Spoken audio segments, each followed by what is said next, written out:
Hello friends!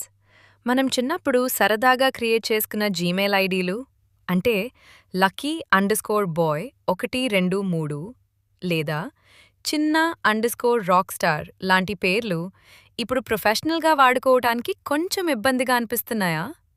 మీ పాత user name మార్చుకోవాలనుందా? అయితే మీకోసం గూగుల్ సీఈఓ సుందర్ పిచాయ్ గారు ఒక అదిరిపోయే గుడ్ న్యూస్ చెప్పారు. అదేంటో ఈ వీడియోలో చూద్దాం. అవును, మీరు విన్నది నిజమే.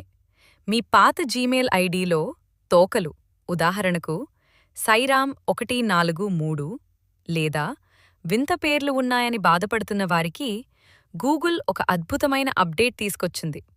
మీ పాత యూజర్ నేమ్ను సులభంగా మార్చుకునే సదుపాయాన్ని గూగుల్ ఇప్పుడు కల్పిస్తోంది. దీనివల్ల మీరు మీ ఈమెయిల్ ఐడీని మరింత ప్రొఫెషనల్గా మార్చుకోవచ్చు. How it works? అసలు ఇది ఎలా పనిచేస్తుంది? మొదట మీ గూగుల్ సెట్టింగ్స్లోకి వెళ్ళాలి. అక్కడ మీకు నచ్చిన, అందుబాటులో ఉన్న కొత్త యూజర్ నేమ్ను ఎంచుకోవాలి. ఇక్కడ ఒక ముఖ్యమైన విషయం ఏంటంటే, మీరు కొత్త ఐడీ మార్చుకున్నా మీ పాత ఐడీ కూడా అలాగే ఉంటుంది. అంటే మీరు కొత్త ఐడీతో లేదా పాత ఐడీతో దేనితోనైనా లాగిన్ అవ్వచ్చు. పాత ఐడీకి వచ్చే మెయిల్స్ కూడా మీరు మిస్ అవ్వరు. చాలా కాలంగా యూజర్లు కోరుకుంటున్న ఫీచర్ ఇది.